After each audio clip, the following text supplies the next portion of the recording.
اعوذ باللہ من الرجیم، پناہ مانگتا ہوں میں اللہ کی شیطان مردود سے۔ بسم اللہ الرحمن الرحیم، شروع اللہ کا نام لے کر جو بڑا مہربان نہایت رحم والا ہے۔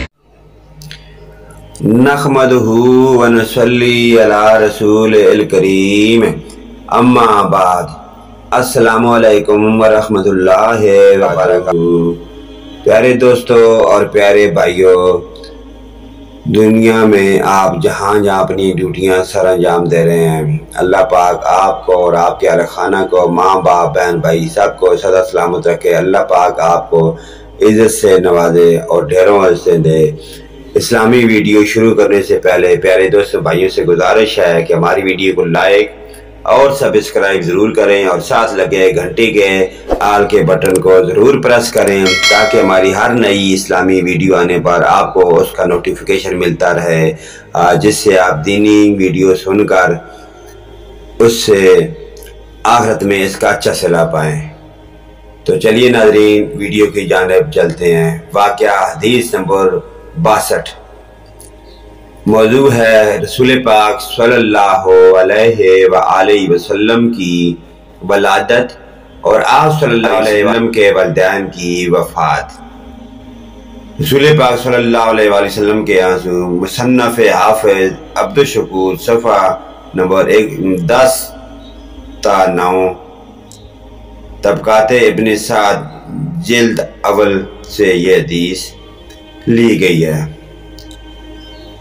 رسول پاک صلی اللہ علیہ وآلہ وسلم ابھی شکم آمنہ ہی میں تھے کہ نبی کریم صلی اللہ علیہ وآلہ وسلم حضرت عبداللہ اس جان فانی سے پردہ فرما گئے، رخصت ہو گئے۔ علامہ ابن سعد نے طبقات میں لکھا ہے کہ قریش کا ایک قافلہ تجارت کے لیے شام جا رہا تھا۔ رسول پاک صلی اللہ علیہ وآلہ وسلم کے والد حضرت عبداللہ بھی اس کے ساتھ چل پڑے اور غزدہ تک گئے۔ قافلہ والے جب تجارت سے واپس لوٹے تو یثرب یعنی مدینہ سے گزرے۔ اس وقت حضرت عبداللہ بیمار تھے۔ آپ نے قافلہ والوں سے کہا کہ میری صحت مجھے آپ کے ساتھ چلنے کی اجازت نہیں دیتی، میں یہیں اپنے ننھیال بنی عدی بن نجار کے لوگوں میں ٹھہرتا ہوں، تم چلے جاؤ۔ قافلہ والے چلے گئے اور آپ یہاں 1 ماہ تک مقیم رہے۔ جب قافلہ مکہ پہنچا تو حضرت عبدالمطلب نے قافلہ والوں سے اپنے لخت جگر جناب حضرت عبداللہ رضی اللہ عنہ کے بارے میں دریافت کیا کہ وہ کہاں ہیں، تو انہوں نے کہا کہ وہ بیمار ہو گئے تھے، ہم انہیں یثرب بنو نجار کے لوگوں میں چھوڑ آئے ہیں۔ جناب عبدالمطلب نے اپنے صاحبزادے حارث کو جناب عبداللہ رضی اللہ تعالی عنہ کی خبر گیری کے لیے بھیجا۔ اسی اثناء میں آپ وفات پا گئے تھے۔ لوگوں نے آپ کو مابغہ کے گھر میں دفن کر دیا تھا۔ جناب عبدالمطلب کو جب اپنے فرزند عبداللہ کی وفات کی خبر ملی تو آپ کو اور عبداللہ رضی اللہ تعالی عنہ کے تمام بہن بھائیوں کو سخت صدمہ ہوا، کیونکہ اس وقت رسول پاک صلی اللہ علیہ وآلہ وسلم ابھی شکم آمنہ میں ہی تھے۔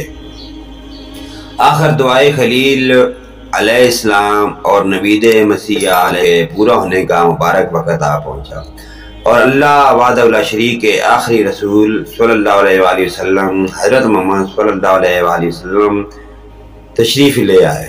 مشہور سیرت نگار رحمت العالمین کے مصنف حضرت علامہ سید قاضی سلیمان منصور پوری رحمت اللہ علیہ لکھتے ہیں کہ آپ صلی اللہ علیہ وآلہ وسلم کی ولادت بسعادت دوشنبہ کے دن صبح صادق کے بعد اور طلوع آفتاب پر 9 ربیع الاول کو موسم بہار میں ہوئی۔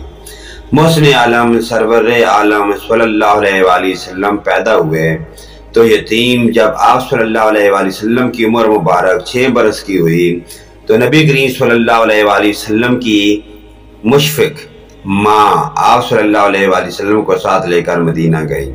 مدینہ میں 1 ماہ تک قیام کے بعد جب واپس ہوئی تو مقام میں ابوا پر پہنچ کر داغ مفارقت دے گئی۔ دیار غیر میں دوران سفر حادثہ نبی کریم صلی اللہ علیہ وآلہ وسلم پر بجلی بن کر گرا۔ باپ کا سایہ پیدا ہونے سے پہلے ہی سر سے اٹھ چکا تھا۔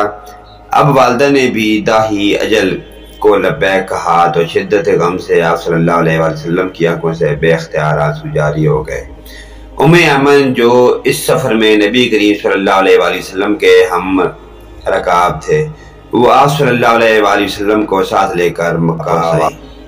تو ناظرین کرام، آپ نے واقعہ حدیث نمبر 62 کی اسلامی ویڈیو سنی کہ آپ صلی اللہ علیہ وآلہ وسلم جب دنیا میں تشریف لائے تو اس سے پہلے آپ صلی اللہ علیہ وآلہ وسلم کے والد صاحب کا سایہ سر سے اٹھ چکا تھا، اس جانی فانی سے وہ کوچ کر گئے تھے۔ تو آپ کے پیدا ہونے کے بعد آپ کی والدہ ماجدہ حضرت آمنہ رضی اللہ تعالیٰ عنہ وہ بھی اس جانی فانی سے رخصت کر گئی، تو آپ یتیم پیدا ہوئے۔ تو آپ نے دنیا میں کس طرح زندگی گزاری، کس طرح اپنی مخلوق کے ساتھ، مخلوق خدا کے ساتھ پیار محبت کیا، رحمت العالمین بن کر آئے اور ہر مخلوق کے ساتھ اچھا اور پیار محبت اور سلوک کیا۔ اس لیے بھی ہمیں بھی یہ سبق ملتا ہے کہ ہم بھی آپ صلی اللہ علیہ وآلہ وسلم کے نقش قدم پر چل کر آخرت سنواریں، جس سے ہمارا اللہ پاک کی ذات ہم سے راضی ہو اور اللہ کا پیارا حبیب بھی ہم سے راضی ہو، تاکہ ہماری آخرت بھی سنور جائے اور دنیا میں بھی ہمیں اس کا اچھا اور نیک صلاح پائے۔ تو دعا ہے کہ اللہ پاک ہمیں آخرت کی فکر کرنے کی توفیق عطا فرمائے۔ نیکسٹ ویڈیو لے کر آپ کی خدمت میں ہم دوبارہ حاضر ہوں گے۔ آمین ثم آمین یا رب العالمین۔ وآخر دعوانا الحمدللہ رب العالمین۔